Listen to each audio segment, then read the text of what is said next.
हो गया। चलिए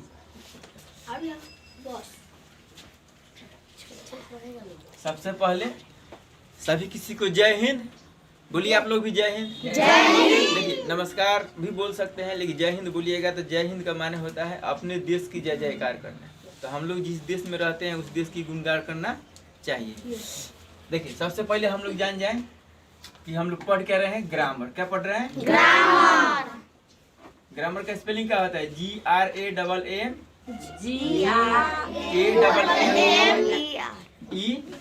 ग्रामर। ग्रामर का माने क्या होता है? व्याकरण। व्याकरण क्या होता है? व्याकरण। और व्याकरण में हम लोग जो यहाँ पढ़े हैं, तो किसी चीज को पढ़ने और पढ़ाने से पहले हम लोग कहीं भी जाएंगे तो सबसे पहले क्या देखेंगे कि अपने बारे में पहले बताएं। क्या बताएं? अपने बारे में पहले बताएं। इधर कीजिए, इधर दिखाइए तो थोड़ा, यहाँ पर इंट्रोडक्शन की दुनिया में आ जाइए। अपने बारे में दिखाने का माने हो गया बताने का कुछ भी, कि हम क्लास में आए हैं तो सबसे पहले है कि हम क्या है बच्चे जान जाए, बच्चे क्या है हम जान जाए। क्या तो हम क्या बताएंगे अपने बारे में? तो जो हम अपने बारे में बताते हैं उसको हम लोग अंग्रेजी में कहते हैं सेल्फ इंट्रोडक्शन। क्या कहते हैं? Self introduction. कोई पूछेगा कि सेल्फ इंट्रोडक्शन क्या है, जब इसकी जरूरत कहाँ पड़ेगी? जैसे कि आप लोगों का किसी का एडमिशन हो किसी बड़े प्राइवेट स्कूल में, तो वहाँ जाइएगा तो वहाँ का जो प्रिंसिपल होगा चाहे वाइस चांसलर होगा वो आपसे पूछेगा कि what is your self introduction, आप अपने बारे में कुछ बताइए। तो वहाँ हम जाएंगे तो क्या बताएंगे? I am Zainuddin sir, I am reading. हम रीडिंग नहीं बोलेंगे क्योंकि हम तो टीचर हैं। I am not a student. Class 8 नहीं, तुम्हारा है। जब हम बोलेंगे तो यहाँ पर रीडिंग हटा देंगे। क्या करेंगे? रीडिंग हटा देंगे। तुम लोग बोलोगे तो रीडिंग रहेगा, लेकिन जब मैं बोलूंगा तो यहाँ से रीडिंग हटा दूंगा। यहाँ पर लगाऊंगा टीचिंग। क्या लगाऊंगा? टीचिंग। टीचिंग का माने होता है पढ़ाना। क्या होता है? पढ़ाना। मैं पढ़ाने वाला हूँ, सिखाने वाला हूँ, इसलिए मैं बोलूंगा I am teaching all class nursery to BA में मैं सभी पढ़ा लेता हूँ, कोई टेंशन नहीं है। उसके बाद my coaching name is GSRD। अब कोई ये पूछेगा कि सर GSRD का माने क्या होता है? G for general, S for science, G for general, S for science, R for research, D for develop. Develop का माने होता है विकास करना, ठीक है। और जनरल का माने होता है साधारण। जनरल माने साधारण। साइंस का माने होता है विज्ञान, माने साधारण विज्ञान को डेवलप करना, विकास करना, खोजना कि बुक में हम लोग कैसे जानेंगे, चाहे हमारे आसपास है। जैसे कि बिल्डिंग है, ये भी एक साइंस है। बिल्डिंग क्या है? साइंस। इसको कहते हैं मानव निर्मित साइंस। क्या कहते हैं? मानव निर्मित साइंस। तो हम लोग साइंस की दुनिया में किसी दिन बनेगी वीडियो तो हम लोग पढ़ लेंगे। उसके बाद हम भी बताएंगे कि आई am living class, I am living मतलब मैं रहता हूँ। आई एम लिव इन, मैं रहता हूँ मोहम्मदपुर गोपालगंज बिहार। मैं रहता हूँ Gopalganj Bihar. I am living Mohammadpur Gopalganj Bihar. My post Teknawas, my district Gopalganj, my police station Mohammadpur, block Siddhwaliya, country India, और माई नेशनलिटी इंडिया। मतलब कि मैं भारतीय हूँ, मैं भारतीय हूँ। ये मेरा और आपका इंट्रोडक्शन हो गया। क्या हो गया? उसके बाद हम लोग चलेंगे पढ़ाई की दुनिया में। तो सबसे पहले है कि इस चीज को देखने के लिए सबसे पहले हम तो आपको बोर्ड में पढ़ा दे रहे हैं, लेकिन जिस आज आधुनिक युग है, हर किसी के घर मोबाइल है। आधुनिक युग है, हर किसी के घर मोबाइल है। और हम लोग फालतू में वीडियो देख करके, मैंने यूट्यूब पर फिल्म हो चाहे और कुछ हो देख करके हमारा टाइम जियान करते हैं। लेकिन उससे अच्छा है कि सर का चैनल को हम लोग सब्सक्राइब कर लेंगे, ठीक है। तो उससे हमको फायदा क्या होगा कि अगले दिन हमने ग्लोब के बारे में पढ़ा था, तो फिर उसको बार बार देखेंगे, 3 बार 4 बार वीडियो देख लेंगे तो वो ग्लोब याद हो जाएगा कि अक्षांश किसे कहते हैं, देशांतर किसे कहते हैं। उस तरह से जो आज हम लोग पढ़ रहे हैं उसका नाम क्या है? ग्रामर। क्या है? ग्रामर। उसका नाम क्या है? ग्रामर। ग्रामर। तो अब देखिए ग्रामर में हम लोग 5 चीज को रीडिंग करेंगे। कितने चीज को? 5 चीज को। ये बेसिक है। क्या है? बेसिक है। इसको कहते हैं प्रयोग। जैसे हम लोग ट्रांसलेशन आंख बंद करके बनाते हैं, किताब बहुत सारी किताबों को बना देते हैं, लेकिन खुद नहीं पता चलता है कि हम लोग क्या प्रयोग किए हैं। बात समझ रहा है? अब जैसे हमने ग्रामर तो पढ़ लिया, अब कोई पूछेगा कि ईज के बारे में जानते हो, बहुत सारे जगह लगता है लेकिन यह किस टेंस का है, कोई पूछ देगा। तो जब तक ले हम इसको याद नहीं करेंगे रूल रेगुलेशन को, तब तक हम इसको नहीं बताएंगे। तो अब देखिए ईज का प्रयोग, किसका प्रयोग, ईज का प्रयोग। एकदम शॉर्टकट में जल्दी जल्दी समझे हम लोग। ईज का प्रयोग कहाँ होता है, ईज का प्रयोग ही सी इट, किसके साथ, ही सी ईट के, ही सी इट और सिंगल नाम के साथ। सिंगल नाम का माने हो गया मोहन, रमेश, सुरेश, गणेश, राजेश, इसको हम लोग क्या कहते हैं, सिंगल नाम। क्या कहते हैं, सिंगल नाम। ठीक है। अब समझ में आ गया किसके किसके साथ, ही सी इट के साथ ईज का प्रयोग हुआ, किसके साथ, ही सी ईट के साथ ईज का, ईट के साथ ईज का प्रयोग हुआ। तो प्रयोग है तो हम लोग क्या लिखेंगे, he is, she is, it is, Mohan is, Sohan is. ठीक है, बस में रहा है ना। और कोई पूछेगा कि किस टेंस का है, तो यह प्रेजेंट टेंस का है, यह केवल प्रेजेंट टेंस का है। ठीक है। अब कैसे पता चलेगा कि यह प्रेजेंट टेंस में है, तो इसलिए पता चलेगा कि इस वाक्य के अंत में हमेशा हाय रहता है। क्या रहता है, हाय।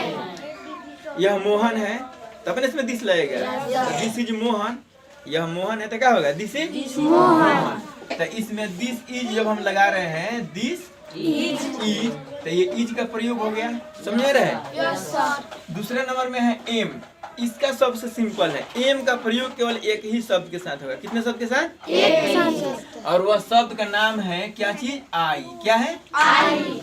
एम का प्रयोग किसके साथ केवल होगा, आई के साथ, और किसी के साथ, ही सी इट दे किसी के साथ नहीं होगा। किसके साथ होगा, आई। किसके साथ, आई के साथ, किसका प्रयोग होगा, एम का। किसका प्रयोग होगा, एम का। एम माने होता है हूँ, क्या होता है, एम माने हूँ, और इज माने है, इज माने है। अब देखिए उसके बाद तीसरे नंबर में आ रहा है आर। क्या है, आर। आर का प्रयोग लिखे, तो हम लिखेंगे आर का प्रयोग हम वी यू दे और एक से अधिक नाम के साथ, जैसे मोहन एंड सोहन, राजेश एंड गणेश, बहुत सारे नाम हो सकता है। तो एक से अधिक नाम और वी दे यू के साथ करते हैं। किसके साथ, एक से अधिक नाम और यू वी दे के साथ करते हैं। और यह किस टेंस में है, तो ये भी प्रेजेंट टेंस में है।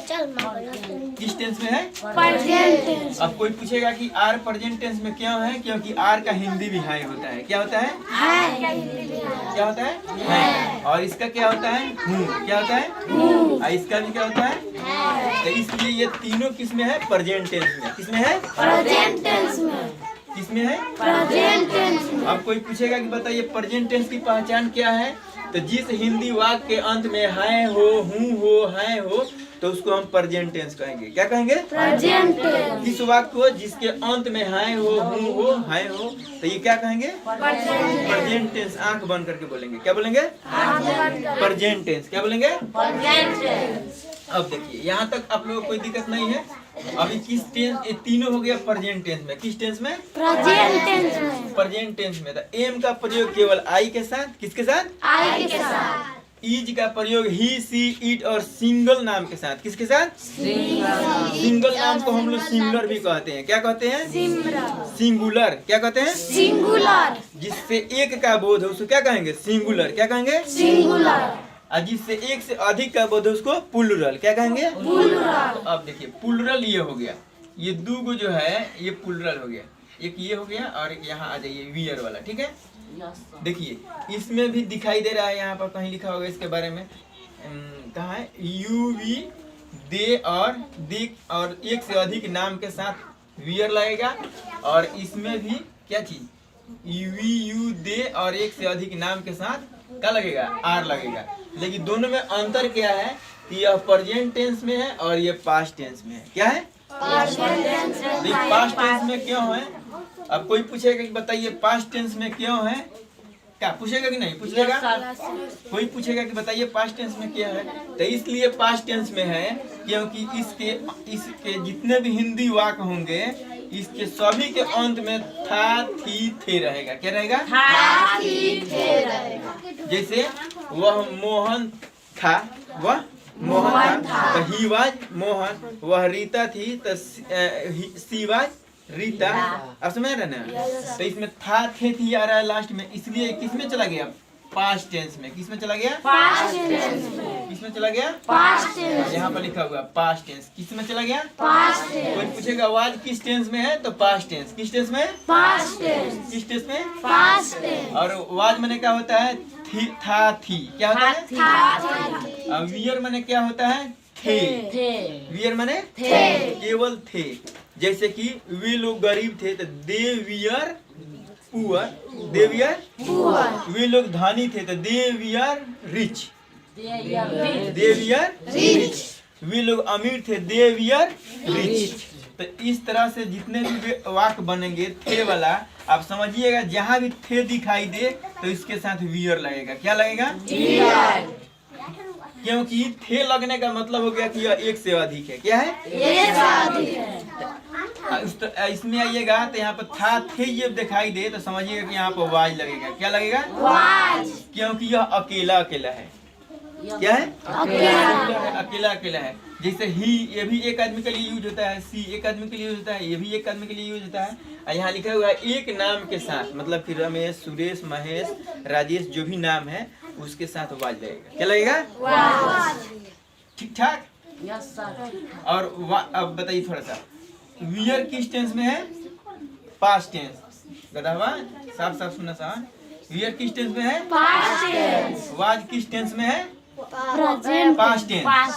किस टेंस में? Past tense. वाज किस टेंस में है? Past tense. और वियर पास्ट टेंस। ये सिंगुलर में लगेगा। किस में लगेगा? सिंगुलर में। और ये प्लूरल में। किस में? प्लूरल में। और इज का प्रयोग भी सिंगुलर में होगा। किस में होगा? सिंगुलर में। किस में होगा? सिंगुलर में। और किस टेंस में? प्रेजेंट टेंस में। किस टेंस में? प्रेजेंट टेंस और में। एम का प्रयोग जो होगा वह होगा प्रेजेंट टेंस में। किस टेंस में? प्रेजेंट टेंस में। किस टेंस में? प्रेजेंट टेंस में। और आर का प्रयोग किस टेंस में होगा? प्रेजेंट टेंस में। किस टेंस में? Present tense. और प्लूरल सब्जेक्ट के साथ। किस सब्जेक्ट के साथ? प्लूरल सब्जेक्ट प्लूरल सब्जेक्ट के साथ। साथ। तो इतना आप लोग याद करके आइएगा। ठीक है? और इसका उत्तर भी है, हम क्वेश्चन बोल दे रहे हैं, आप लोग लिख लीजिए और इसका उत्तर घर से वीडियो देख करके चाहे